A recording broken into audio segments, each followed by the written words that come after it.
नमस्कार, आप देख रहे हैं न्यूज 24। आपके साथ मैं हूं रवि ठाकुर। शाम के 5 बजने को हैं और वक्त हो गया है शाम की ब्रेकिंग न्यूज का। अगले आधे घंटे में आप देखेंगे दिन भर की तमाम बड़ी खबरें और शुरुआत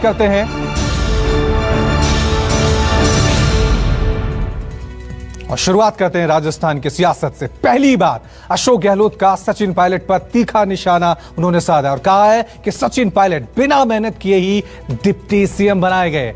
हमारे साथी भारतीय जनता पार्टी के ट्रैप में फंसकर सरकार को गिराने की कोशिश में लगे थे। अशोक गहलोत बोले कि सोने की छुरी प्लेट में खाने के लिए नहीं होती है। तो बड़ा निशाना साधा है अशोक गहलोत ने सचिन पायलट पर।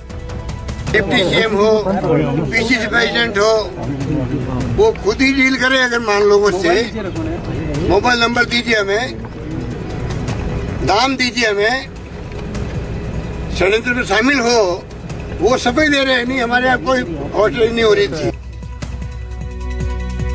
वहीं राजस्थान में राजनीतिक उथल पुथल पर अशोक गहलोत ने सचिन पायलट पर बड़ा आरोप लगाया। कहा है कि जो हमारे साथ नहीं वो पैसा ले चुके हैं और साजिश में डिप्टी सीएम भी शामिल हैं। बीजेपी ने हॉर्स ट्रेडिंग के जरिए सरकार गिराने की कोशिश की है। लाखों करोड़ों रुपए बांटे गए हैं। बीजेपी के साथ मिलकर पैसे की डील कर रहे थे ये नेता। कर्नाटक और मध्य प्रदेश की तरह ही साजिश की जा रही है। तो चलिए इस खबर पे और ज्यादा अपडेट के लिए अब सीधा रुख करते हैं। चलिए संवाददाता की तरफ हम रुख करेंगे, लेकिन उससे पहले सुन 40 साल राजनीति करते हो गए। नई पीढ़ी जो आई है, समझ नहीं पा रहे। इनको केंद्रीय मंत्री बन गए, पीसीसी अध्यक्ष बन गए। अगर रगड़ी होती तो और अच्छा ढंग से काम करते थे। ये खुद ही हॉर्स ट्रेडिंग को पसंद करेंगे, हॉर्स ट्रेडिंग को प्रमोट करेंगे, हॉर्स ट्रेडिंग का हिस्सा बनेंगे। ये नई पीढ़ी के लोग तो देश को बर्बाद नहीं करेंगे क्या? चलिए इस खबर पे और ज्यादा अपडेट के लिए अब सीधा रुक करते हैं हमारे संवाददाता केजे श्रीवत्सन का। श्रीवत्सन, अब ये लड़ाई सीधी आर पार की हो गई है। अशोक गहलोत ने खुलकर सचिन पायलट पर आरोप लगा दिया है कि उन्होंने हॉर्स ट्रेडिंग की, बीजेपी के हाथों मिलकर, उनके साथ मिलकर सरकार गिराने की साजिश की गई।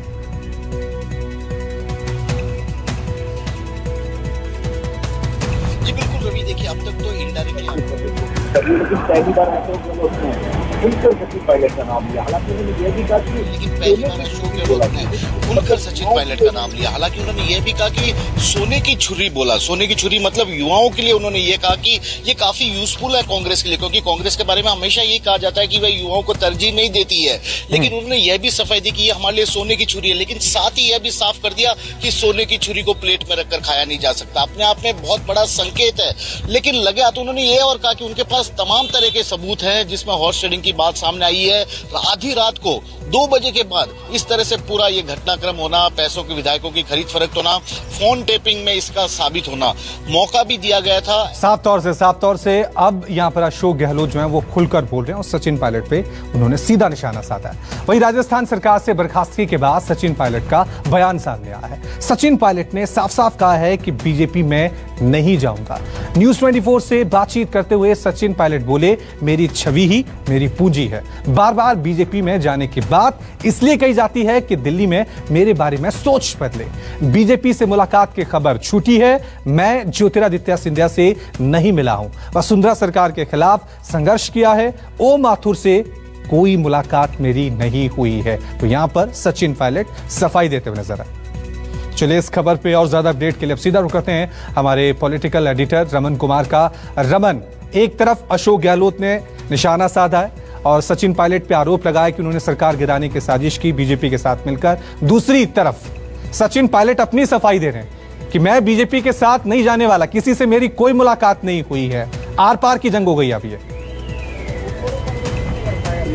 इतना कुछ होने के बाद भी रवि, जब सचिन पायलट को उप मुख्यमंत्री पद से हटा दिया गया, प्रदेश अध्यक्ष पद से हटा दिया गया, उनके 2 समर्थक विधायकों को मंत्री पद से छुट्टी कर दी गई, इसके बाद भी अगर सचिन पायलट का ये बयान आता है कि वो बीजेपी नहीं जा रहे हैं, ये बात गलत तरीके से फैलाई जा रही है। इसी का नतीजा है कि राजस्थान प्रदेश के प्रभारी अविनाश पांडे और अभी कुछ ही देर पहले रणदीप सुरजेवाला ने कहा कि आप अगर बीजेपी नहीं जा रहे हैं तो बीजेपी नेताओं के द्वारा जो होटल हायर किया गया है उस होटल से बाहर निकलकर आप जयपुर आए और हमसे बातचीत करें। यानी कि एक संकेत पार्टी की तरफ से दिया गया है सचिन पायलट को कि आप हमारे साफ तौर से पार्टी की तरफ से भी संकेत दे दिया गया है कि अगर आपको वापस आना है तो जल्दी अपने घर लौटें और बीजेपी का साथ छोड़ें।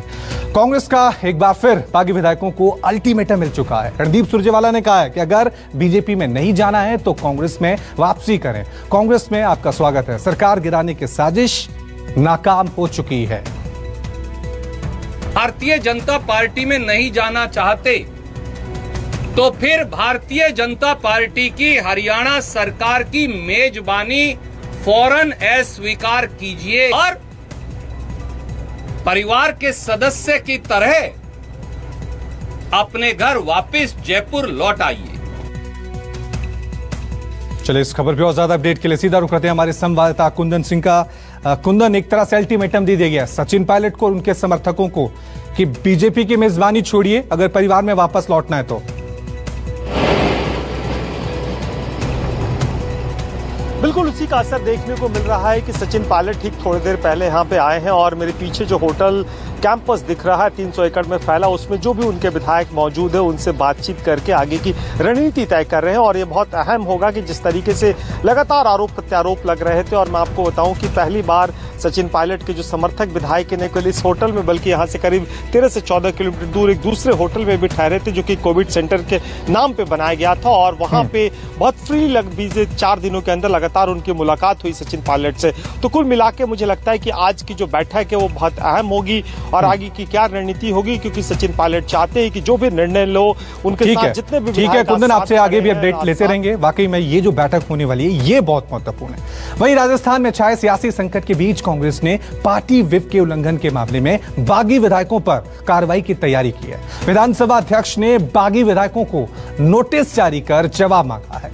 नागौर जिले के परबतसर के विधायक रामनिवास कावड़िया और लाडनू विधायक मुकेश फाकर के घर के बाहर नोटिस चस्पा कर दिए गए हैं। सचिन पायलट समेत 20 विधायक 2 बार विधायक दल की बैठक में नहीं पहुंचे हैं, जिसके बाद अब पार्टी ने नोटिस भेजकर जवाब उनसे मांगा है। चलिए रुक करते हैं अगली ब्रेकिंग न्यूज का। भारत चीन सीमा विवाद के बीच रक्षा मंत्री का अहम दौरा है। 17 जुलाई को वो ले जाएंगे और साथ में एलएसी का दौरा वहां पर करेंगे 2 दिनों के लिए। 2 दिनों के लद्दाख दौरे पर रहेंगे देश के रक्षा मंत्री राजनाथ सिंह। 17 और 18 जुलाई को 2 दिनों के लिए लद्दाख दौरे पे जाएंगे राजनाथ सिंह। जिस तरह से हालात बने हुए हैं एलएसी पर, उसको देखते हुए देश के रक्षा मंत्री का ये 2 दिवसीय दौरा बहुत ही महत्वपूर्ण है। वहीं सीमा विवाद को लेकर भारत और चीन के बीच हुई बातचीत करीब 15 घंटों तक चली। कल सुबह 11 बजे शुरू हुई मीटिंग देर रात 2 बजे तक चली। भारत के चुशूल में हुई इस मीटिंग में दोनों देशों के लेफ्टिनेंट जनरल स्तर के अधिकारी शामिल हुए। इस बातचीत की आधिकारिक डिटेल कल आएगी। सूत्रों के हवाले से खबर है कि बैठक में पेंगोंग सो और देपसांग को लेकर बातचीत हुई है। दोनों देशों के कमांडरों की बैठक में एलएसी पर तनाव को और कम करने पर चर्चा हुई है। अब देखना यह है कि ये जो इतनी देर तक बैठक चली है इसका नतीजा क्या सामने आता है।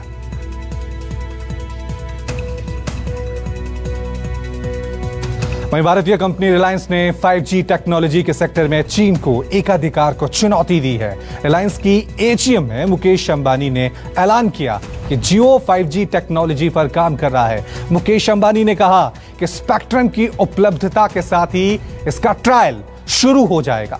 मुकेश अंबानी ने कहा कि अगले साल 5G को लॉन्च किया जा सकता है। मुकेश अंबानी ने साथ में यह भी कहा कि जियो की यह तकनीक पूरी तरह से स्वदेशी है और ट्रायल में सफल होने पर अगले साल जियो 4G को ही 5G में अपडेट कर देगा। तो यह बड़ी खबर है एक तरफ से मेड इन इंडिया के लिहाज से।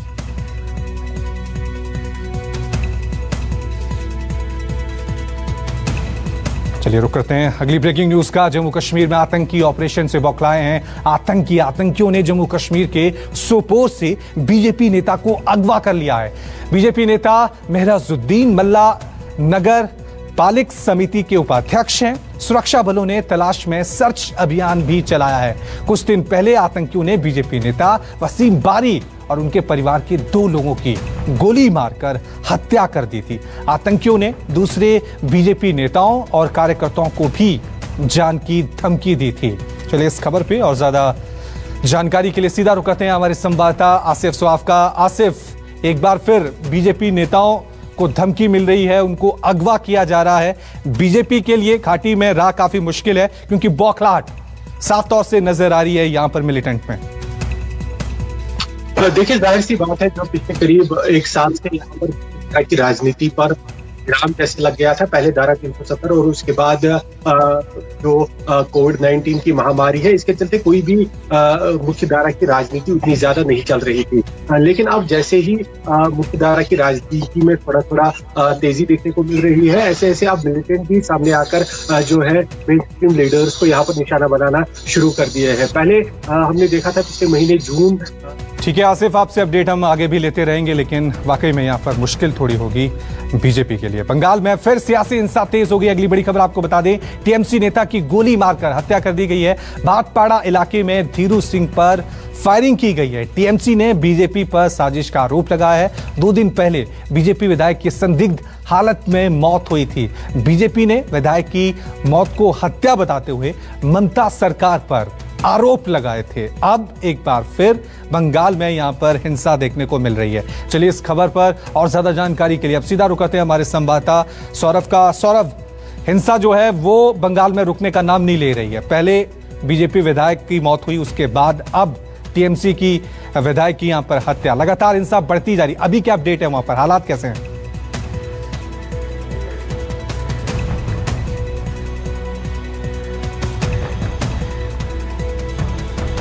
जी बिल्कुल, मैं बताना चाहूंगा कि पश्चिम बंगाल के चुनाव के पहले हिंसा का दौर एक बार फिर से शुरू हो गया है। 2 दिन पहले बीजेपी नेता की हत्या हुई है और आज टीएमसी नेता की हत्या हो चुकी है। सबसे बड़ी बात है कि वह एक गैस एजेंसी से बाहर निकल रहे थे। उसी समय 2 बदमाश मोटरसाइकिल पर सवार होकर आते हैं और उसमें एक जो अपराधी था वह ताबड़तोड़ गोली।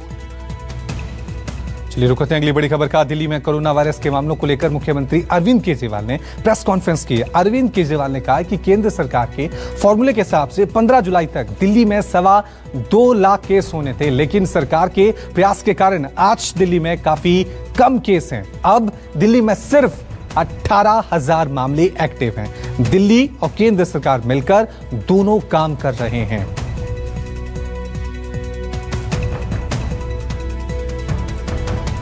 वहीं पश्चिमी दिल्ली के क्लब में चल रही है रेप पार्टी। इस तरह की बड़ी खबर सामने आई। दिल्ली पुलिस ने छापेमारी भी की। वहां पर पुलिस ने 7 लड़कियों और 24 लड़कों को हिरासत में लिया है। पश्चिम बिहार के क्लब में सभी इकट्ठा हुए थे। कोरोना महामारी के वक्त लोगों को जुटाने में और शराब और हुक्का परोसने को लेकर क्लब मालिक के खिलाफ पुलिस ने केस दर्ज कर लिया है। यहां पर चलिए इस खबर पे और ज्यादा अपडेट के लिए अब सीधा रुक करते हैं हमारे संवाददाता राहुल प्रकाश का। राहुल, एक तरफ लोग कोरोना से डरे हुए हैं, सोशल डिस्टेंसिंग का पालन कर रहे हैं, दूसरी तरफ दिल्ली यानी एनसीआर में इस तरह की रेप पार्टी हो रही है, वो अपने आप में बहुत बड़े सवाल खड़े करती है।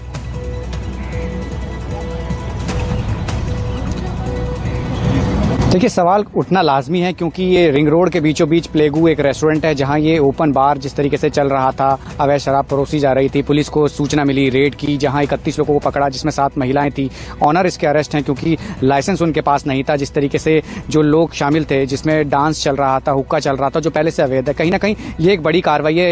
एक एहतियातन सूचना मिली इन्फॉर्मर के द्वारा, जिसके बाद ये रेड की गई जहां इनकी गिरफ्तारी हुई है। फिलहाल पुलिस पूरे मामले की जांच कर रही है। ठीक है राहुल, बहुत बहुत शुक्रिया तमाम जानकारी के लिए। वहीं भोपाल से हैरान करने वाली खबर सामने आई है। चाइल्ड सेक्स रैकेट के मुख्य अभियुक्त प्यारे मियां की गिरफ्तारी हुई है। अबू बुलाने वाली लड़कियों को अयाशी के लिए दुबई लेकर वहां पर जाता था ये प्यारे मियां। वहीं इसके लिए एसआईटी भी गठित कर दी गई है। प्यारे मियां को लेकर खुलासा हुआ है और जिसमें उसने अपने घर में एक डांस फ्लोर बनाकर रखा था। पुलिस ने विदेशी शराब की बोतलें भी वहां से बरामद की हैं। पुराने भोपाल में मौजूद प्यारे मियां को वहां की जो इमारत है उसको ध्वस्त कर दिया है। प्यारे मियां की चंगुल से छुटी लड़कियों ने पुलिस को अपनी आप बीती भी वहां पर सुनाई है। चलिए इस खबर पे और ज्यादा अपडेट के लिए सीधा रुख करते हैं हमारे संवाददाता विपिन श्रीवास्तव का। विपिन, क्या कुछ कार्रवाई की है यहाँ पर पुलिस ने? बड़ा खुलासा हुआ है।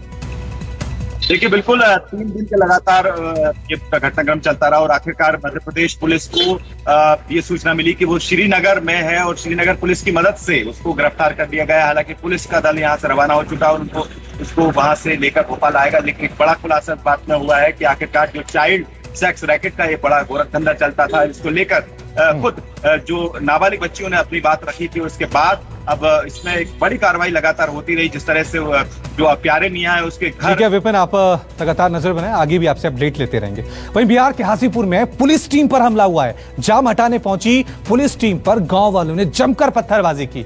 सड़क हादसे में बच्चे की मौत से लोग आक्रोशित थे। लोगों ने पुलिस वालों को घेरा। पथराव के बीच भागती हुई पुलिस वहां पर दिखी।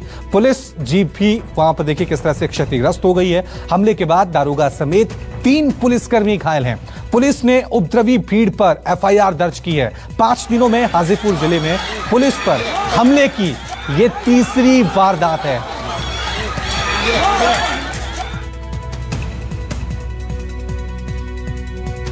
चलिए अगली ब्रेकिंग न्यूज मुंबई से। मुंबई में आज सुबह से ही तेज बारिश हो रही है। लगातार हो रही मूसलाधार बारिश की वजह से कई इलाकों में जल भराव देखने को मिल रहा है। अंधेरी, खार, विलेपाले, किंग्सवे, सर्किल, दादर समेत कई जगहों पर तेज बारिश के बाद सड़कों पर पानी भरा हुआ है। सड़कों पर ट्रैफिक भी धीमा हुआ है।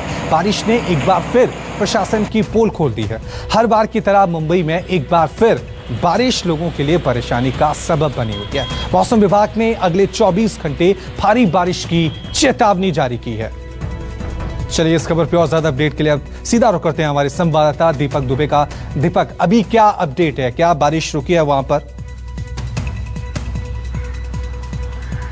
जी, पिछले कुछ घंटों से बारिश रुकी हुई है, लेकिन मौसम विभाग ने साफ तौर पर अलर्ट जारी किया है कि अगले जो 24 घंटे हैं वो भी कहीं न कहीं भयावह होंगे, यानी कि तेज बारिश होगी। और यही वजह है कि हिदायत दी गई है मुंबईकरों को कि अगर ज़रूरत हो तभी अपने घरों से बाहर निकले। आपको बता दें, मुंबई के साथ साथ नवी मुंबई हो या फिर थाने, कल्याण का इलाका हो, यहाँ पर भी तेज बारिश।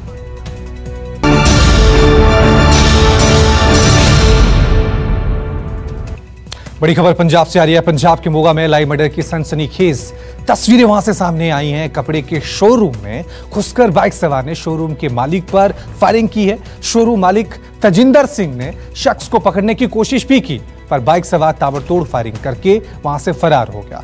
शोरूम मालिक की अस्पताल ले जाते वक्त मौत हो गई है। सीसीटीवी से खुलासा हुआ कि तजिंदर की हत्या करने के लिए बाइक से 2 लोग आए हुए थे, जिनमें से एक बाहर रुका और दूसरे ने गोली चलाई। दिन दहाड़े हुए इस हत्याकांड से मोगा के व्यापारियों में खासा रोष नजर आ रहा है।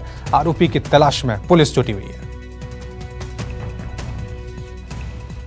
वहीं सावन के महीने में बाबा के भक्तों के लिए खुशखबरी सामने आई है। 21 जुलाई से बालटाल के रास्ते अमरनाथ यात्रा शुरू हो सकती है।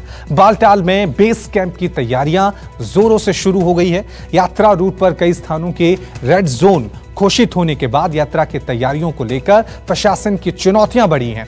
तीर्थयात्रियों के सुरक्षा के अलावा स्वास्थ्य की भी इस बार काफी बड़ा चैलेंज सरकार के सामने है। सीमित संख्या में ही यात्रियों को दर्शन के लिए ले जाया जाएगा। कोरोना महामारी को देखते हुए सभी श्रद्धालुओं को कोरोना की जांच भी करानी होगी। बड़ी खबर आपको बता दें, सीबीएसई बोर्ड के 10वीं के छात्रोरों का इंतजार खत्म हुआ है। रिजल्ट घोषित कर दिया गया है। 91.46% छात्र पास हुए हैं। 93.31% लड़कियां और 90.14% लड़के पास हुए हैं। त्रिवेंद्रम, चेन्नई और बेंगलुरु तीनों शहरों का बेहतरीन प्रदर्शन रहा है। त्रिवेंद्रम, चेन्नई और बेंगलुरु के छात्रों ने इस साल काफी अच्छा प्रदर्शन किया है। कोरोना वायरस के कारण इस साल बची हुई परीक्षा को रद्द कर दिया गया था। ऐसे में वैकल्पिक मूल्यांकन प्रणाली के आधार पर यह रिजल्ट। नमस्कार, मैं हूं मानक गुप्ता। अगर आपको हमारा ये वीडियो पसंद आया हो तो इसे लाइक और शेयर जरूर करें, और हां, हमें सब्सक्राइब और फॉलो करना ना भूलें ताकि आप देश और दुनिया की कोई खबर मिस ना करें। तो जुड़े रहिए हमारे साथ और देखते रहिए News 24।